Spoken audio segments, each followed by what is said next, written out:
বাংলাদেশের সংখ্যালঘু হিন্দু সম্প্রদায়ের উপর একের পর এক হামলা, লুটপাট এবং অগ্নিসংযোগের ঘটনা ঘটছে। সবশেষ রংপুরের গঙ্গাচড়া ঘটনায় দেশজুড়ে তো বটেই, আন্তর্জাতিক পর্যায়ে ব্যাপক আলোচনা হয়েছে। বাংলাদেশের সংখ্যালঘুদের উপর বারবার কেন এই ধরনের হামলা, নৃশংস ঘটনা ঘটছে, মন্দিরে হামলা হচ্ছে? প্রতিবারই সরকার ব্যবস্থা নিতে চায়, উদ্যোগ নেয়, কিন্তু এর দীর্ঘমেয়াদী কখনই হয় না। একই রকম একই প্যাটার্নে বারবার হিন্দু অধ্যুষিত এলাকায় এই হামলা হয়ে থাকে। তাহলে কি এই দেশের সরকার খুব বেশি কাজ করছে না? নাকি এর পেছনে রয়েছে অন্য কোনো উদ্দেশ্য? আজ এসব বিষয় নিয়ে কথা বলবো। আজ আমাদের সাথে যুক্ত হয়েছেন জাতীয় হিন্দু মহাজোটের মহাসচিব গোবিন্দ চন্দ্র প্রামাণিক। দাদা, আপনাকে নমস্কার এবং স্বাগত জানাচ্ছি আজকের এই আয়োজনে। হ্যাঁ, নমস্কার। আপনাকেও অনেক অনেক ধন্যবাদ এই গুরুত্বপূর্ণ বিষয় নিয়ে আলোচনা করার জন্য। প্রথমে একটু আমরা রংপুর দিয়ে শুরু করতে চাই যে সর্বশেষ রংপুরের গঙ্গাচড়ায় হামলার ক্ষতিগ্রস্ত হিন্দুদের বাড়িঘর সরকার কিন্তু নির্মাণ করে দিচ্ছে। হামলার ঘটনায় বেশ কয়েকজনকে গ্রেপ্তারও করা হয়েছে। সরকারের যে এই পদক্ষেপ, এতে কি আপনারা ঠিক খুশি হতে পারছেন, সন্তুষ্ট হতে পারছেন? প্রথমত আমাদের বুঝতে হবে যে ক্ষতির পরিমাণটা কি আর তার প্রতিকার কি, মানে খুশি হওয়া এবং না হওয়ার ব্যাপারে। এই যে মানসিক ভাবে যে আঘাত, একটা সম্প্রদায়ের উপরে হঠাৎ করে আক্রমণ করে সেই ত্রাসের রাজত্ব কায়েম করা, সেখানে শিশুরা ভয়ে কান্নাকাটি করছে, মহিলারা গড়াগড়ি পাচ্ছে, তো সেই অবস্থায় ঘরগুলো করে দিচ্ছে, সরকারকে অবশ্যই সাধুবাদ জানাই। আসামিদের ধরছে, সেটাও সাধুবাদ জানাই। কিন্তু মনের মধ্যে যে ক্ষত আছে যে আমি এই দেশে থাকতে পারবো কি পারবো না, এই দেশে আমাদের মানে এই ভূমিতে আমি পরবাসী, এই ভূমিতে আমি কিছুই না, হঠাৎ করে একজন আসবে, হামলা করবে, লুটপাট করবে, চলে যাবে। এর আগে অতীতে আওয়ামী লীগের সময় সেই গ্রামের পর গ্রাম, নাসিরনগর থেকে আরম্ভ করে কুমিল্লা, ওদিকে রংপুরের আগেও হয়েছে টিটু রায়ের ঘটনা নিয়ে আপনারা জানেন।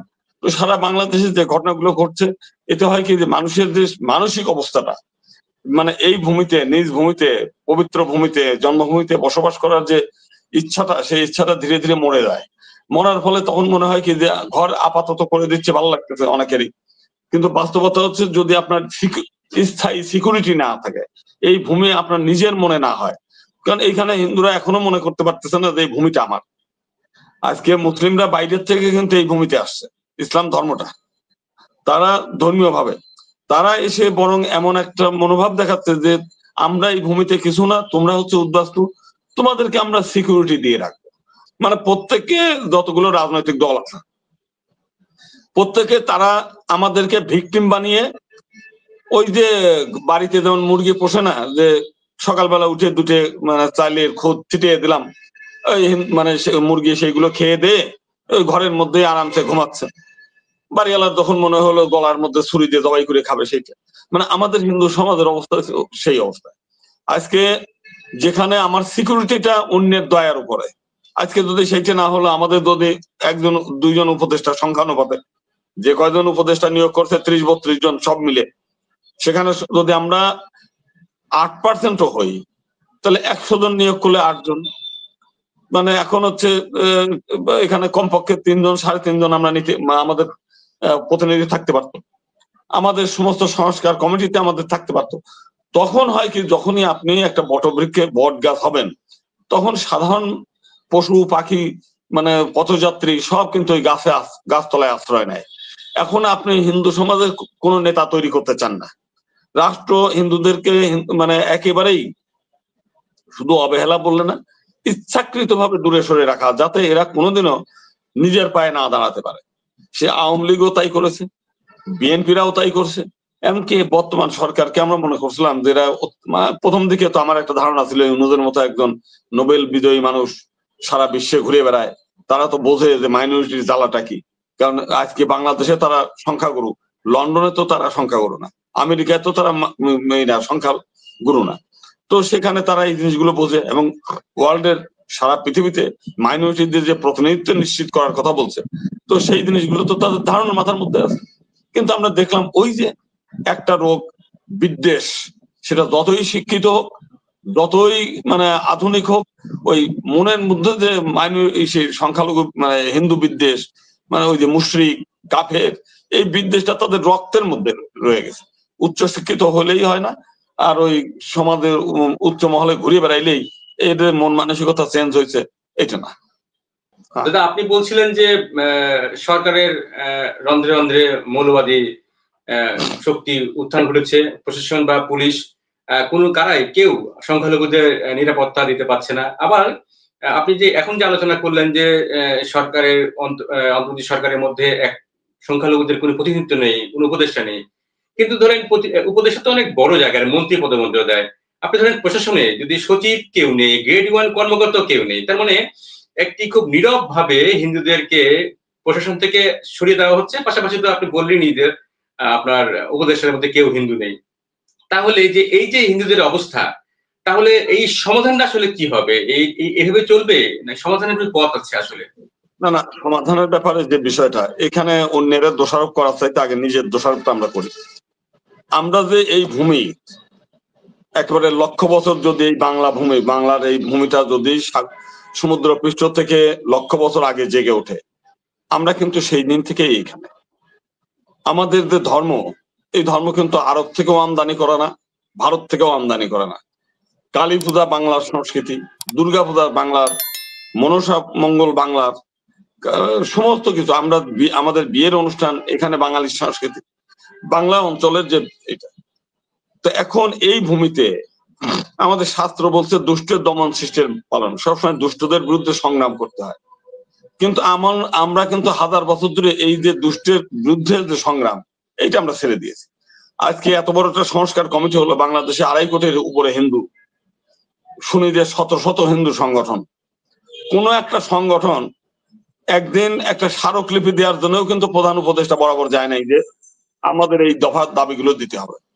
যদি বলেন যে আপনি কি করেছেন, আমিও করতে পারিনি। কেন করতে পারি নাই? আমি নিজে এক সময় মানে যখন এই সংগঠনগুলো করেছি, মিছিল করছি, মিটিং করছি, বিক্ষোভ করছি, প্রতিবাদ করছি, সময় এসের দিকে। এখন একটা বিশেষ কারণে আমার নিজের পারিবারিক ভাবে আমার মানে অসুস্থতার কারণে আমাদের ফ্যামিলির মধ্যে বেশ কয়েকজন অসুস্থ। আমি আর্থিক অনটন এমন যে তাদের চিকিৎসা ব্যয় বহন করতে পারতেছি না আমি নানা কারণে। তো অতএব এই খাতে পয়সা ব্যয় করার মতো আমার সামর্থ্য নাই। একটা মানববন্ধন করতে গেলেও মানে কেউই কোনো টাকা দিতে রাজি না। সব গোবিন্দ প্রামাণিক যদি করে দেয়, তারা মঞ্চে যায়, ওখানে একটা বক্তব্য দিয়ে মনে করে যে আমাদেরকে ধন্য করে। আমরা একটা সংবাদ সম্মেলন করলে পরে ওই সময় প্রতিযোগিতা হয় যে কে মঞ্চের সামনে বসবে আর কে মঞ্চের সিঁড়িতে বসবে, এই পর্যন্ত, মানে চেয়ারে বসবে। কিন্তু এইটাতে অর্গানাইজ করা দরকার। আজকে ঢাকা শহরে যেখানে 90% লোক মুসলিম বাংলাদেশে, সেই মুসলিমদের মধ্যে প্রতিযোগিতা কত? জামাত ইসলাম প্রত্যেক জেলায় জেলায় সমাবেশ করতেছে। তারা ঢাকা শহরে অনেকে বলতেছে প্রায় 150 কোটি টাকা ব্যয় করে সমাবেশ করছে, প্রায় 13 থেকে 14 লক্ষ লোকের সমাবেশ, তাদের ভাষ্য। তো আজকে তারা বড় বড় সমাবেশ করতেছে তাদের চিন্তাটাকে বাস্তবায়ন করার জন্য, ইসলামী আন্দোলন করতেছে। এনসিপি 2 দিনের সংগঠন, কতগুলো ছেলেপেলের সংগঠন, তারা পদযাত্রা করতেছে, প্রত্যেক জেলায় জেলায় মাইর খাচ্ছে, মানে ধাওয়া খাচ্ছে, এরপরেও তারা কিন্তু থেমে নেই।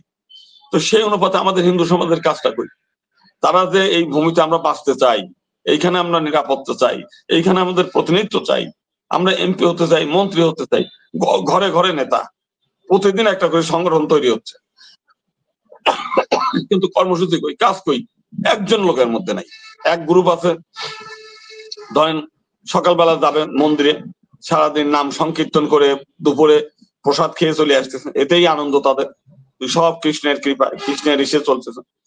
আর যেগুলো সংগঠন, কিছু সংগঠন গড়ে উঠছে, নিজের মানে অল্প কয়েকটা সংগঠনকে হিন্দু সমাজকে কেমনে ভাগ ভাগ করা যায়। ধরেন হরি ঠাকুর বলতেছে যে নামের আগে মতুয়া লাগান, মানে হিন্দুর থেকে একটা আলাদা আলাদা করে ফেলান, আমরা হিন্দু না, আমরা মতুয়া। এখন 1 কোটি হিন্দুর মধ্যে দেখা গেল 20 লাখ মানে এরা ভাগ করতেছে।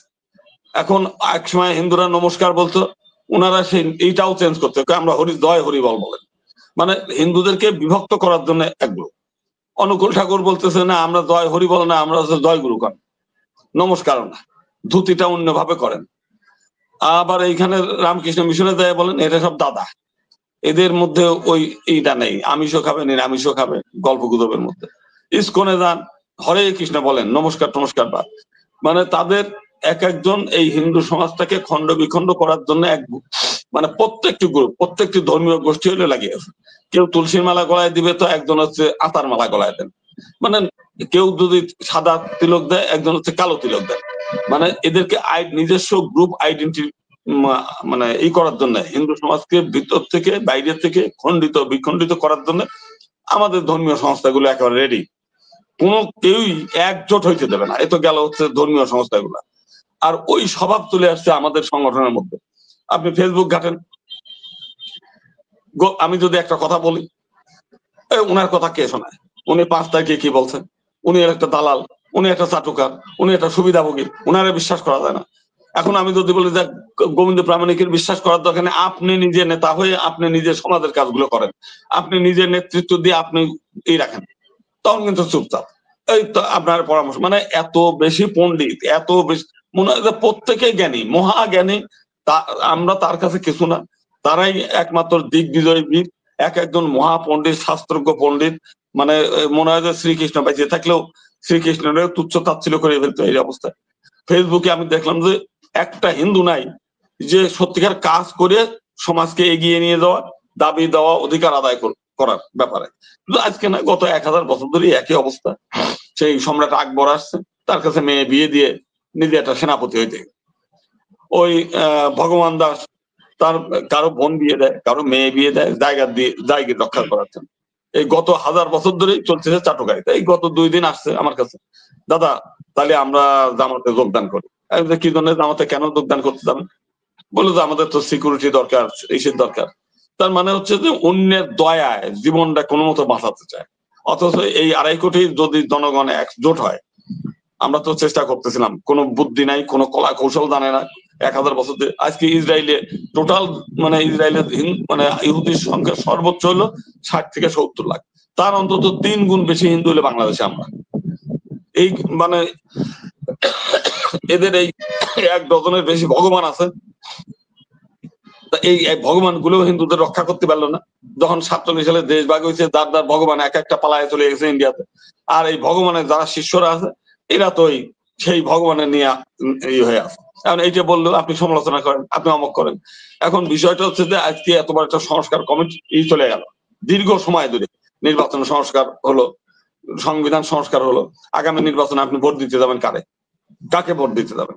আপনি কি জামাতকে ভোট দেবেন? বিএনপি কে ভোট দেবেন? বিএনপি তো গত 2 টার্ম হিন্দুদের মানে বাংলাদেশে ক্ষমতায় ছিল। বিএনপি থেকে সর্বোচ্চ একজন এমপি ছিল গৌতম চক্রবর্তী। সেও জীবনে কোনোদিন পার্লামেন্টে হিন্দুদের পক্ষে দাঁড়ায় একটা কথা বলেনি, কোনোদিন বলেনি। আওয়ামী লীগ যখন ছিল তখন যদি সংখ্যা অনুপাতেও ধরেন যে আমরা সংখ্যায়, সেই সময় তো আওয়ামী লীগের সময় 12% ছিল সরকারি হিসাবে, তাহলে 3-12 36 জন এমপি পাই। আওয়ামী লীগ কোনোদিন এই 36 জন হিন্দুদের নেয় নাই। এমনকি আরো যে মহিলা থেকে 6 জন পাই সংরক্ষিত, কোনোদিনও নেয় নাই।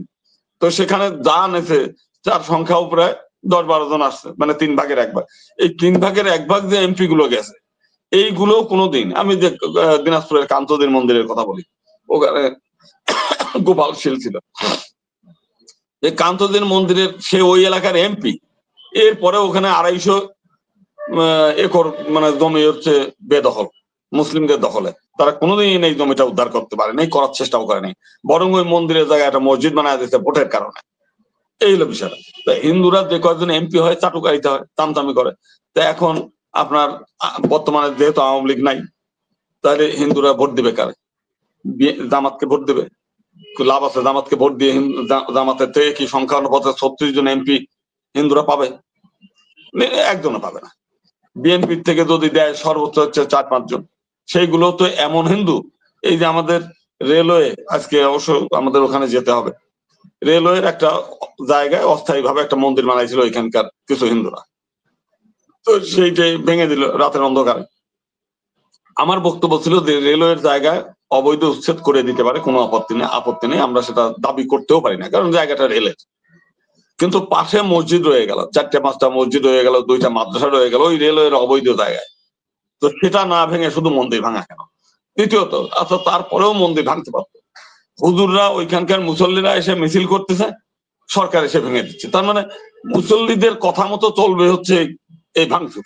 আমি যখন অনেক উচ্চবাচ্য করলাম, তো তারা বললো দাদা তাহলে আপনি এক কাজ করেন, আপনি আমাদের একটু দেন, আমরা একটা মন্দিরের জায়গায় স্থায়ী ভাবে করে দিই। তো এখন সেটা নিয়ে দিন দরবার হয়েছে। আজকে বিকালবেলা এই যে জায়গাটা বুঝাই দিবে যে কোন জায়গাটা আমরা চাই। মানে এর আগে একটা জায়গা দিতে চাইছে, ওইখানকার মুসল্লিরা আবার বেগরা বাঁধাইছে, না না এখানে কোনো মন্দির হবে না। তারপরে বিএনপির নেতা, সে কোনো মতেই মন্দির হইতে দেবে না। সে বিএনপি, হিন্দুরা ভোট চায়, মানে হিন্দুরা নাচানাচি করতেছে বিএনপিতে যোগদান করার জন্য। আমাদের এখানে বেশ কিছু মানে আহম্মক আছে, ধান্দাবাজ আছে, বিএনপির মধ্য থেকে কোনো সুযোগ সুবিধা পায় না, কোনোদিন এমপি মন্ত্রী হইতে পারবে না, কিন্তু বিএনপির মানে পাওয়ারটা নিয়ে মন্দিরগুলো দখল করে নিচ্ছে। মন্দিরে ভক্তরা যাচ্ছে চাঁদা দিতে, সেই চাঁদাগুলো নিয়ে খেয়ে ফেলবে। হিন্দু কল্যাণ ট্রাস্ট, যেটা কিন্তু একটা রাজনৈতিক আখড়া না, কিন্তু এটা একটা হিন্দুদের কল্যাণের জন্য, সেই জায়গাটা তারা বিএনপির কর্মীরা দখল করে নিয়েছে। দখল করে নিয়ে হিন্দুদেরকে ভিকটিম বানায়, এই তোমরা যদি মন্দিরের জন্য 5,000 টাকা পেতে চাও, আগে আমার মিছিলে যাবা, আমার এখানে আসবা। মানে হিন্দুদেরকে খাঁচায় বন্দি করে যার যার কাজে ব্যবহার করার নিচ্ছে। তাহলে এখন এনসিপি তো নাই, তো এই অবস্থায় একমাত্র পথ যে বিএনপিতে যদি নীতি নৈতিকতা থাকে কোনো হিন্দুর মধ্যে, ন্যূনতম হিন্দুত্ববোধ থাকে, তাহলে সেই হিন্দু জামাতকেও ভোট দিতে পারে না, বিএনপি কে ভোট দিতে পারে না, ইসলামী আন্দোলনকে ভোট দিতে পারে না, বাংলাদেশের কোন রাজনৈতিক দলকে হিন্দুদের যদি নীতি নৈতিকতা হিন্দুত্ব বোধ যদি থাকে, সে ভোট দিতে পারে না। তাহলে উপায় একটাই, সেপারেট মানে পৃথক নির্বাচন, না হলে ভোট বর্জন। এই এলো একমাত্র পথ। আর যদি মনে করেন না আমরা চাটুকারিতা চামচামি করে থাকবো, ক্ষমতায় কে থাকবে কি থাকবে না, মেয়ে বিয়ে মানে মেয়ে মুসলমানের হাতে দিয়ে আসবো, বউ দিয়ে আসবো, জমি জমা দেবো, ভোট দেবো, তাদের পিছনে পিছনে দাঁড়ায় ছবি তুলবো, ওরা থুতু মানে আমাদের মধ্যযুগে বলতে হতো থুতু দেবো, থুতু গিলিয়ে খাইয়ে হিন্দু থাকবো, এরকম থাকতে থাকবে। এখন এরকম তো আমার কিছু করার নেই। দাদা, আপনি তো অনেক ব্যাপক তথ্য দিয়ে সমালোচনা করলেন, বিশেষ করে হিন্দু সম্প্রদায়ের যে ছোট ছোট ক্ষুদ্র ক্ষুদ্র বিভিন্ন দেবদেবী বা অনুসারী কেন্দ্রিক যে ভাগ করে দেওয়া হয়েছে, এই কারণে বাংলাদেশে হিন্দুদের মধ্যে অনেক বিভাজন তৈরি হয়েছে, এবং এই সুযোগটা নিচ্ছে সরকার। সরকার যখন যে দল থাকে সে দল নেয়, এই ধরনের। তার মানে ঐক্য আসলে খুবই জরুরি। সব বিশেষ করে সংখ্যালঘুদের, আমরা যদি ভারতবর্ষে বা আশেপাশের দু একটা দেশে দেখায় যেখানে সংখ্যালঘুরা সবাই ঐক্যবদ্ধ থাকে, কিন্তু আমাদের দেশে দেখছি যে আসলে আমি আপনার ভিডিও দেখেছি যে আপনি এর আগে আমাদের সাথে যুক্ত হয়েছিলেন, প্রচুর মানুষ সমালোচনা করে, কিন্তু কেউ যে আচ্ছা ঠিক আছে উনি এই কাজটা করলো ঠিক হয় নাই, তাহলে আমি এই কাজটা ভালো করে দেখিয়ে দিচ্ছি, সেটা কিন্তু করে না, শুধুমাত্র সমালোচনা করে এবং ফেসবুকে সেটাই করে। এখন তো এই যে বাংলাদেশের যে এখন দিন শেষে তো আসলে এই সাম্প্রদায়িক হামলার শিকার হচ্ছে ধর্মীয় সংখ্যালঘুরাই, মানে হিন্দুরাই হচ্ছে, কিন্তু এই যে পরিস্থিতি ধরেন সরকার ব্যবস্থা নিচ্ছে না বা কখনো কখনো ব্যবস্থা নিচ্ছে, এই যে হিন্দু সম্প্রদায়ের যে ঘটনাগুলো আপনি বলছিলেন যে আপনি একটা প্রেস ক্লাবের একটি মানববন্ধনে বলছিলেন যে এটি আন্তর্জাতিক মহলকে জানাবেন, সেইটার উদ্যোগ কি আসলে নিয়েছেন কিনা, জাতিসংঘ বা মানবাধিকার সংস্থাগুলোকে কিভাবে জানাবেন, আর এতে কি আসলে আন্তর্জাতিক চাপ কি সরকারি করে কোনো আচরণ বদলাতে পারবে? মানে যদি আন্তর্জাতিক চাপ তৈরি হয় তাহলে কি এই যে সরকার ব্যবস্থায় সংখ্যালঘুদের প্রতিনিধিত্ব নিশ্চিত করা সম্ভব হবে? বিষয়টা হলো যে বাংলাদেশ তো আন্তর্জাতিক পরিমণ্ডলের বাইরে না, বিভিন্ন দান খয়রাত পাওয়ার জন্য, যেমন আমেরিকা থেকে তারা শুল্ক মওকুফ পাচ্ছে আর কি, মানে প্রথমত 35% শুল্ক দিয়েছিল, সেটা দেন দরবার করে এখন 20% মানে 15% কমিয়েছে। এছাড়াও বিভিন্ন উন্নয়ন কর্মকাণ্ড আপনার বিভিন্ন জায়গাতে, যেমন রোহিঙ্গা শরণার্থীদের জন্য দিচ্ছে, সরকার গঠনে তারা ভালো ভূমিকা রাখছে সবকিছুতে। প্রথম কথা হচ্ছে যে আমি এর মধ্যে কথা বলেছি, ইউরোপীয় ইউনিয়নের নেতৃবৃন্দের সঙ্গে কথা বলেছি, আমেরিকান যারা এই যে পৃথিবীর মাইনরিটি নিয়ে যারা কাজ করে তাদের সঙ্গে কথা বলেছি, তারপরে হচ্ছে জাপান যারা দাতা সংস্থা বাংলাদেশের উন্নয়নে ভূমিকা রাখে তাদের সঙ্গে কথা বলেছি। আমি তাদেরকে স্পষ্ট করে জানিয়ে দিয়েছি যে খামাখা ভোট কেন্দ্রে আমরা গেলেই সমস্যা।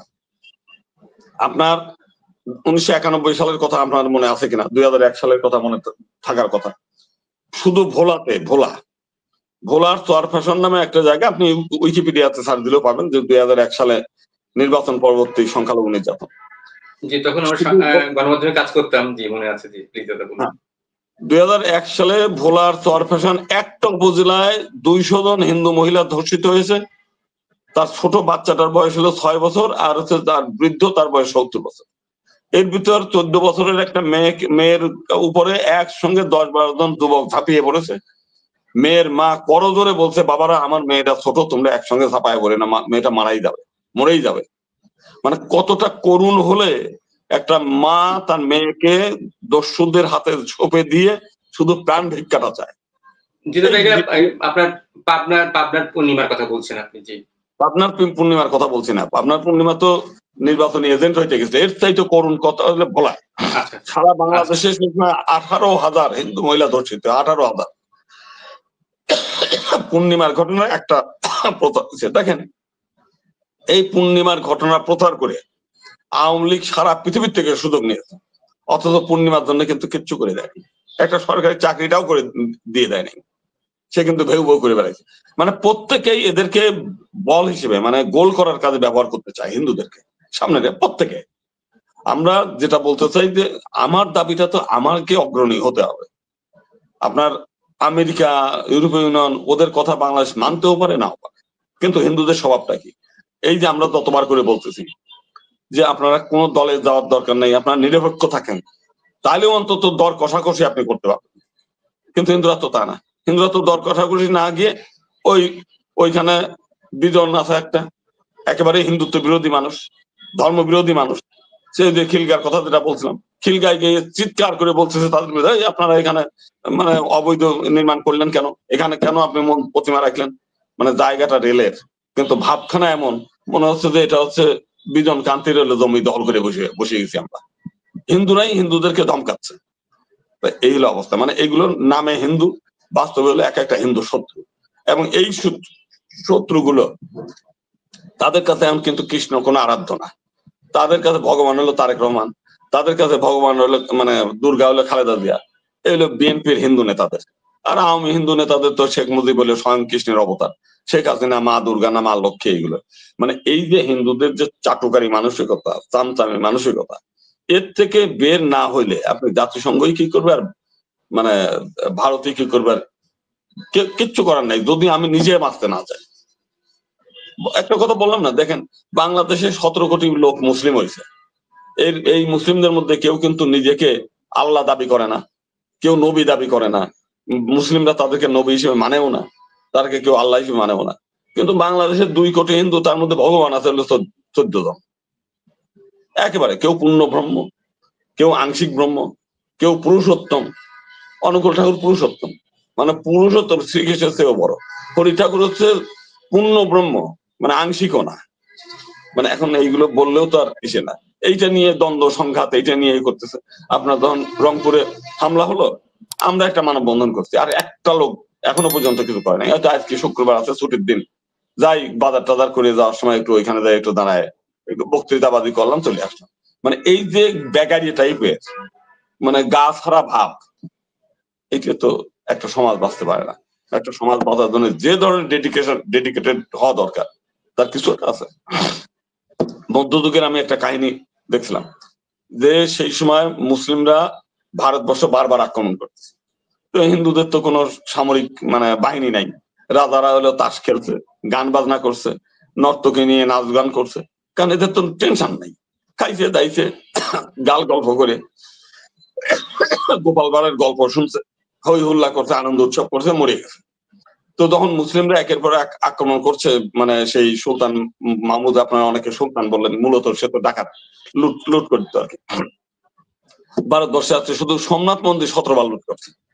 সেই লুটেরা যখন বারবার আসতেছে, তখন এখানকার প্রত্যেক গ্রামে গ্রামে ভলেন্টিয়ার সার্ভিস, তো যে যখন সব গ্রাম থেকে প্রত্যেক বাড়ি থেকে একজন করে মানে যুদ্ধে যাবে আর কি, সামরিক ট্রেনিং নাই, ওই সাময়িক ভাবে বছরে একবার করে তারা আক্রমণ করতে আসে, ওই একবার আক্রমণ ঠেকানো।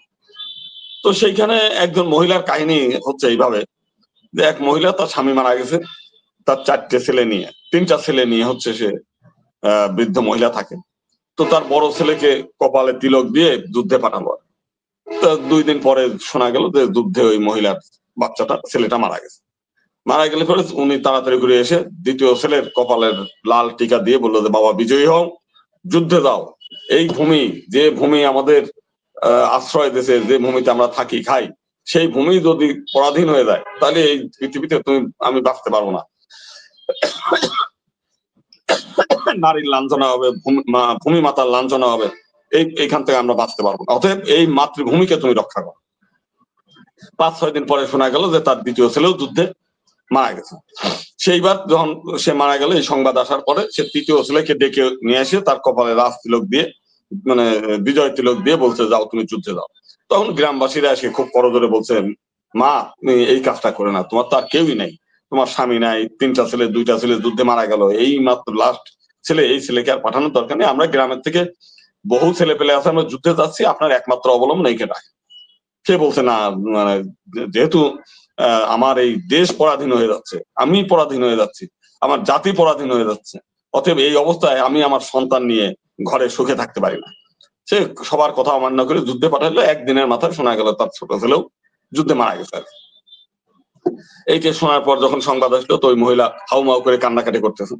তখন গ্রামবাসীরা আসছে সান্ত্বনা দেওয়ার জন্য যে দেখো মাতাজি, আপনাকে তো আমরা বহুবার বলেছিলাম যে এই সন্তানকে আপনি পাঠায়েন না, এখন কি হবে দেখেন, এখন তো মারাই গেছে, এখন আর কান্নাকাটি করে কি হবে, যা হবার হয়ে গেছে, আমরা তো আমাদের কোনো কথা তো আপনি শোনেন নাই, নিষেধ তো শোনেন নাই, এখন আর কান্নাকাটি করে বলছে।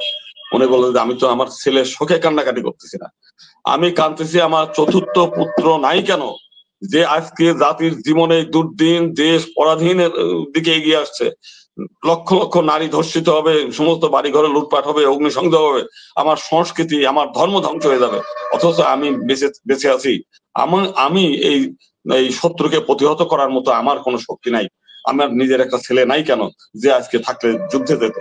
দেখেন মধ্যযুগের আমাদের পূর্বপুরুষরা কত মানে শক্তি দিয়ে নিজের ভূমিকা ঠেকানোর চেষ্টা করছে, কিছু সবাই না, কিছু এর মধ্যে আরামে খাইছে থাকছে, আজকে এই ভূমি থেকে আমরা বিতাড়িত হচ্ছি, তাহলে আজকে না, আজকে রংপুরে ঘটনা ঘটলো তা না, এই প্রতিনিয়তই তো ঘটছে, এই রংপুরে এর আগে 2-3 বার করে ঘটলো, ত্রিপুরায়ের পরে একবার ঘটলো, তারপরে ঘটলো, সারা বাংলাদেশে তো গ্রাম, যে গ্রামে হিন্দু গ্রাম, এটা পরিকল্পিত ভাবে, এটা কিন্তু এমনি এমনি হয় না, এটা পরিকল্পনা করে করে যে হিন্দুদের মধ্যে একটা আতঙ্ক তৈরি করতে হবে, এরপরে হিন্দুরা আস্তে করে দেশ ছেড়ে চলে যাবে, এটা মুসলিম উম্মা কামনা মানে করার জন্য এটা সিস্টেম করে করা। আপনি যেখানে হিন্দু কম সেখানে কিন্তু এইগুলো হয় না, একেবারে হিন্দু গ্রাম বেছে, যেখানে একটু বেশি গ্রাম, যে এলাকায় এর আগে সাল্লা, এর আগে কুমিল্লায়, তার আগে নাসিরনগর, চট্টগ্রামের রাউজান ফটিকছড়ি, যশোরের অভয়নগর, খুলনার শিয়ালি, এই প্রত্যেকে আপনি একেবারে খেয়াল করে দেখবেন। ঠিক ঠিক, একদম তাই বলেছেন, একদম ঠিক বলেছেন দাদা। অনেক কথা বললেন এই সংখ্যালঘু ইস্যু নিয়ে। আমি এই সংখ্যালঘু ইস্যু কিন্তু একটু, আপনি যেহেতু একটা আইনজীবী বটে, আপনার কাছ থেকে একটু ব্যাখ্যা জানার ইচ্ছে থাকলো যে আপনি জানেন যে ব্লগার লেখক অভিজিৎ রায়কে হত্যার দায়ে যাবজ্জীবন সাজাপ্রাপ্ত শফিউর রহমান ফারাবী জামিন দিয়েছেন হাইকোর্ট। এদিকে একটি হত্যা মামলা দীর্ঘদিন ধরে কারাগারে আছেন সনাতনী জাগরণ জোটের মুখপাত্র চিন্ময় কৃষ্ণ দাস। চিন্ময় কৃষ্ণ দাসের বিরুদ্ধে হত্যা মামলার অভিযোগ এখন প্রমাণিত হয় নাই। আবার এই যে যাকে জামিন দেওয়া হয়েছে ফারাবী, সে সাজাপ্রাপ্ত আসামি, সে কিন্তু জামিন পেয়েছে। মানে আমরা দেখতে পাচ্ছি যে সাজাপ্রাপ্ত আসামি জামিন পায়, আবার অভিযুক্ত সে জামিন পায় না। এইটি আসলে আপনারা কিভাবে দেখছেন? এটি কি সংখ্যালঘুর কারণে হচ্ছে, নাকি আইনি আসলে ঠিকঠাক আছে সেজন্য জামিন পাচ্ছে না চিন্ময় কৃষ্ণ দাস? আপনাকে প্রথমে একটা জিনিস বুঝতে হবে, যে জিনিসটা না বুঝার কারণেই কিন্তু আমরা হিন্দুরা তো অতি বুদ্ধিমান, অতি পণ্ডিত, কিন্তু বাস্তবতা বোঝে না। আপনাকে ইসলামিক হিস্টোরি পড়তে হবে, আপনার ইসলামের বিধিবিধান পড়তে হবে। একটা মানুষ, এই যে আমরা যারা বিচারক হই, এই বিচারক হওয়ার আগে ছোটবেলা থেকে যে সংস্কৃতির বলয়ে তিনি মানুষ হয়েছেন, আপনিও তাই আমিও তাই, আমরা এই সংস্কৃতি এবং এই সংস্কার, এইটা হচ্ছে ছোটবেলার মা বাবা আত্মীয় স্বজন ধর্ম, এই টোটালটাই আমাদেরকে নিয়ন্ত্রণ করে। আপনি যতই শিক্ষিত হন, ওই গণ্ডি থেকে কেউ বের হতে পারে না। যে কারণে আজকে একজন ব্লগার, আপনি ব্লগারকে এই যে কি বললো আরেকজন, সে তো প্রকাশ্যেই বলে যে আমি তাকে খুন করতাম ইসের দিকে, ও না করলেও, এই যে জসিমউদ্দিন সম্ভবত, উনি হলো কোন দলের, আপনার এই একটা ইসলামিক দল। মানে ইসলামের পরিবেশায় শুধু আজকে না, আপনার নবীর আমলেও যারা এই নবীর আমলেও সমালোচনা করেছে সে সময়, তাদেরকে ওই সময় হত্যা করা হয়েছে, মানে ইসের দিকে না, খালি এখন না। এবং ইসলামের একটা সেটেল বিধান যে আপনি যদি ইসলামকে নিয়ে কটূক্তি করেন, সমালোচনা করেন, আপনার শাস্তি মৃত্যুদণ্ড। এখন এটা তো তাদের ধর্মীয় বিধান। এমনকি ইসলামী আইনে যেটা বলছে, আপনি যদি ইসলামিক ফাউন্ডেশন থেকে একটা বই কেনেন যে ইসলামের সঙ্গে অমুসলিমের সম্পর্ক, এটা হচ্ছে মুসলিম আন্তর্জাতিক আইন, আপনার ইসলামিক ফাউন্ডেশনে পাবেন। সেখানে 238 নম্বর পাতায় একটা পাতা আছে বহুত্ববাদীদের সম্পর্কে ইসলামের আইন, যেটা সে বলছে যে একজন কলেমা পড়ানো মানে দিলেই, আপনাকে যদি কেউ বলে যে আপনি কলেমা পড়েন, আপনি মুসলিম হন, এটা বলার পরে আপনি যদি গ্রহণ করলেন তাহলে তো হলো, যদি গ্রহণ না করেন আপনাকে সঙ্গে সঙ্গে কতল করে দেওয়াটাই হলো ইসলামের বিধান। এবং সেখানে বলা আছে যে আপনি অমুসলিমদের বাড়িতে আক্রমণ করে যদি তাদের মেয়ে লোক এবং শিশুদের বন্দী করেন এবং পুরুষদের যুদ্ধবন্দী করেন, তাহলে তাদের সম্পর্কে কি সিদ্ধান্ত নেওয়া হবে? তিনি উত্তর দিলেন, বলছেন যে এটা আইন, যে অমুসলিমদের কাছ থেকে এই যে মেয়ে এবং শিশু যেগুলো, এগুলো হলো বিনা যুদ্ধে অর্জিত সম্পত্তির মতো বিবেচিত হবে, তাদেরকে যুদ্ধলব্ধ মাল হিসেবে ভাগাভাগি করে নেওয়া যাবে। এর মধ্যে 1/5 গ্রহণ করা যাবে। পুরুষদের ক্ষেত্রে যারা ইসলাম গ্রহণ করবে তারা হবে মুক্ত, তাদের বিরুদ্ধে কিছু করা যাবে না। কিন্তু যারা ইসলাম গ্রহণে অস্বীকৃতি জানাবে তাদেরকে হত্যা করতে হবে। তাহলে প্রথমত হচ্ছে ইসলামের বিধানটা কি, এটা আপনাকে বুঝতে হবে। বিধানটা কতটা কার্যকরী না সেটা আমার দরকার নেই। তাহলে এই যে মনের মধ্যে এই চিন্তাটা একজন জজ, একজন উকিল, একজন পেশকার, একজন পুলিশ, একজন সেনা কর্মকর্তা, প্রত্যেকে কিন্তু এই ধর্মীয় নীতির বাইরে না, তারা কিন্তু এই নীতিটাকে মনে প্রাণে বিশ্বাস করে। এখন বাস্তব জীবনে এক্সিকিউট হয়তো অনেকে করে, অনেকে এটাকে পছন্দ করে না, অনেকে করেন, কি করলো না সেটা। তো বাস্তবতা হচ্ছে আজকে যারা এই যে ফারাবি, না ওই লোকটার নাম হলো, এখন সে তো অজয় রায়ের ছেলেকে হত্যা করে, অভিনেত্রী হত্যা করে, সে তো এটা পুণ্যের কাজ করছে। সে তো তার ধর্মীয় বিধান মতো সে তো কোনো পাপের কাজ করে নাই। এখন দেখা গেল তার উপর চাপ আছে। আমাদের যারা জজ সাহেবরা আছেন তারাও তো সেই একই, সে তো একটা ভালো কাজ করছে সেই সময়। প্রচলিত যে আইন, এগুলোতে তারা বলছে তাগুদের আইন, এই আইন তো তারা অনেকেই হয়তো তারা পেশাগতভাবে বিচার করছে, এটা নিয়ে করছে, কিন্তু মনের দিক দিয়ে এই জাতীয় আইন অনেকেই মনে প্রাণে বিশ্বাস করে না, যে কারণে সে হচ্ছে। আর চিন্ময় কৃষ্ণ দাসের যে বিষয়টা, চিন্ময় কৃষ্ণ দাসের বিরুদ্ধে কোনো বাস্তবিক কোনো অভিযোগ নাই, কিন্তু ওই যে আমাদের হিন্দু সমাজের লোকজন যেমন আহম্মক আছে না, 99%, এগুলো তার আহম্মক হওয়ার কারণে যে সাজা পাইতে হয়, সেই সাজা তাকে ভোগ করতে হবে। শুধু পাচ্ছে না, ভোগ আরো দীর্ঘদিন পাইতে হবে। কারণ হিন্দু সমাজের মানুষের মধ্যে অন্তত, আপনি হয়তো মনে করেন যে আপনি খুব বেশি বুদ্ধিমান, না আমি বুদ্ধিমান না, অত বেশি পণ্ডিত না, কিন্তু যতটুকু আমি বুঝি তাতে মনে করি যে হিন্দু সমাজ, যে মানে সমাজের লোকজন এগুলো পড়াশোনা করে না, অতীত ইতিহাস ঘাটে না, ইসলাম সম্পর্কে জানে না, হিন্দুদের ইতিহাস জানে না, ইহুদিদের ইতিহাস জানে না, ইহুদি ধর্ম সম্পর্কে জ্ঞান নাই, খ্রিস্টান ধর্ম সম্পর্কে জ্ঞান নাই, খ্রিস্টানদের মিশনারি সম্পর্কে জ্ঞান নাই। সামনে ফেসবুক একটা আছে, মনে যা চায় এর মধ্যে যে শেফুদা আছে এর কাছ থেকে এই যা শেখছে এইগুলো প্রয়োগ করে। নিজের জীবন সম্পর্কেও ধারণা নেই, নিজের সম্পর্কেও ধারণা নেই। ওই কুত্তার মতো যদি একজন পিটানি দিয়ে ঘেউ ঘেউ ঘেউ ঘেউ করে দৌড়াইলো, না এই দেশে থাকতে পারবো না, চলে গেলাম, এই দেশ আমাদের না, এই ভূমিতে আমার আজন্ম পাপ। তো মুসলিমরা যে আরব থেকে তোমার ভূমি দখল করলো, তারা কি আজন্ম পাপ করছে? আজকে আরব থেকে বাংলাদেশ পর্যন্ত কয়েক হাজার কিলোমিটার দূর থেকে এসে যদি তোমার ভূমি দখল করে, তোমার লোককে কনভার্ট করে, তুমি নিজের ভূমিতে পারো না, কেন পারো না? তাহলে প্রথমে নিজের নিয়ে অ্যানালাইসিস করা দরকার যে আমি পারি না কেন। আর একজনকে গালাগালি না পারি, আগে প্রথমে নিজের বুঝতে হয় যে আমার ক্যাপাসিটিটা কত এবং আমার ক্যাপাসিটি অনুযায়ী আমি আগাইতে পারি না কেন, আমি করি না কেন, এই বোধ নাই। খামাখাই মানে একটা জাতির যত দুর্লক্ষণ পচিয়ে গেলে, মানে ভিতর থেকে মানে পতন শুরু হলে আমাদের যে যুব সমাজ, তার প্রত্যেকটি মানুষের মানে যুবকদের মাথা হলো আমার ধারণা মতো পতন শুরু হয়েছে। এই পতন থেকে রক্ষা করার মানে এই পচা জিনিসটা তো, ভালো আম আর পচা আম একসঙ্গে রাখলে ভালো আমটাই বরং পচে যায়, পচাটাকে কোনো মতো ভালো করা যায় না। আমি এই গত 37 বছর যাব নিজের পকেটে, নিজের আয়ের, আমাকে তো আর কেউ টাকা দেয় না, কোটি কোটি টাকা ব্যয় করছি শুধুমাত্র, আমার কাছে এমন মনে হচ্ছে উলুবনে মুক্তাফর আইছে, নাহলে এই ঢাকা শহরে আমার একটা ফ্ল্যাট থাকতো, একটা গাড়ি থাকতো, ওই বিভিন্ন জায়গায় যাইতাম, 5,000 টাকা দান করলে পরে মানে ফুল ছিটায় বরণ করে নিয়ে মঞ্চে বসাইতো, গালাগালি শুনতে হতো না। মানে আমি খামাখাই, এখন আমার কাছে দীর্ঘদিনের মানে আজকে আক্ষেপ মনে হয় যে খামাখাই মানে বোকা হিন্দুরা না, বোকা হলে আমি করে অযথা শুধু গালাগালি শুনি। অথচ এই ঢাকা শহর আলোকিত হয়েছে আমার হাত দ্বারা। আজকে ইসকন মন্দির আমি নিজে উদ্যোগ নিয়ে এক হাজি সাহেবরা দখল করে নিয়েছি, আমাদের জাতীয় কৃষ্ণ সেনা, আমি হলো কমান্ডার ইন চিফ, দখলে নিয়ে ইসকনকে ডেকে এনে তারপর দেয়া। দয়াগঞ্জ শিব মন্দির আমার নিজের উদ্যোগে উদ্ধার করে নিয়ে এসে কমিটি করে দেয়, আমি কোনো মন্দিরে নিজে থাকি না। এই সরকারের সময় এই 5 তারিখের পরেও আমরা গাবতলীতে প্রায় 190% জমি আওয়ামী লীগের নেতাদের দখলে ছিল, যেই পালায় গেছে আমরা ভাবছি বিএনপির আসার আগ দিয়ে আমরা নিয়ন্ত্রণে নিয়ে ওখানে পূজা পার্বণ শুরু করে দিচ্ছি, দখলে নিয়ে আসছি। এই যে রেলওয়ের একটা হবে, এই নিয়ে রমনা কালী মন্দিরে প্রথম সরস্বতী পূজা করছি আমি, আমার আগে ওইখানে কেউ প্রতিমা দিয়ে পূজা করেনি। তার আগে আমাদের রতন সরকার আন্দোলন করতো, আমিও চিনতাম না, রতন সরকারের পিছনে পিছনে আমরা মিছিল করছি 2-3 বার করে। তারপর থেকে আমরা মাথায় ছিল, আমরা নিজেরা গিয়ে গত 2001 সালে যখন বিএনপি ভোলা সহ নির্যাতন হচ্ছে, তখন বিশ্বনাথ চৌধুরী, আমি, অশোক ঘোষ, সতীশ সরকার নামে একজন খুবই উদ্যোগী লোক ছিল, তাদের আমার কোনো অর্থ ছিল না, অর্থ ব্যয় করছে বিশ্বনাথ চৌধুরী, বেশি উদ্যোগ নেছে অশোক ঘোষ, এখনো বেঁচে আছে, অত্যন্ত ভালো মানুষ। তো তাদের উদ্যোগে আজকে রমনা কালী মন্দির ওখানে উদ্ধার হওয়া।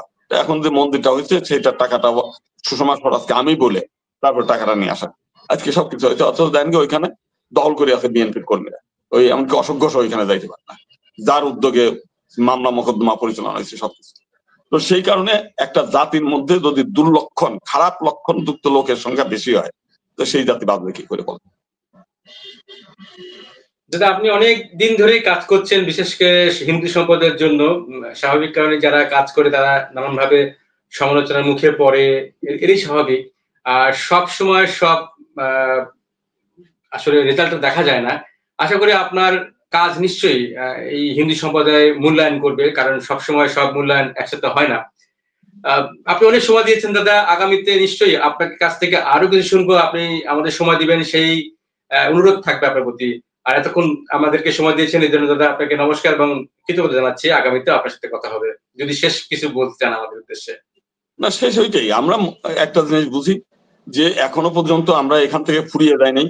2.5 কোটি জনগণ পৃথিবীর অনেক দেশে নাই, অথচ এই জনগণ গুলো ওই শুধুমাত্র যেন তেন করে সুবিধা পাওয়ার আশা ত্যাগ করে হিন্দু সমাজ এবং জাতিকে যদি বাঁচানোর চেষ্টা করে। এই গতকালে আমার কাছে সুবিধা নিতে আসছে, আমাদের এই অমুক জামাতের আমিরকে এইটা বলে দেন, অমুককে বলে দেন, তা আমি নিতে পারি না। এই সরকারের কাছ থেকে আমি নিজে ব্যক্তিগত সুবিধা নিতে পারি না, আমিও নিতে পারি। আমি আজকে অভাব অনটনে থাকবো কেন? সেই আওয়ামী লীগের সময় অভাব অনটন, বিএনপির সময় অভাব অনটন, এখনো অভাব অনটন, আমার যা আয় হয় পথে ঘাটে ব্যয় করতে হয়, তা আমিও তো সেই সুবিধাটা নিতে পারি। তো আমি যদি সুবিধা না নিয়ে শুধুমাত্র নিঃস্বার্থভাবে একটা সমাজকে জাগ্রত করার চেষ্টা করি, তা আপনি কেন করেন না? আসেন আমরা সবাই মিলে হিন্দু সমাজকে জাগ্রত করে একটা শক্তিশালী মেরুদণ্ড, মানে মেরুদণ্ড সোজা করে দাঁড়ানো একটা জাতি আমরা তৈরি করি। এইটুকু আমার কাজ।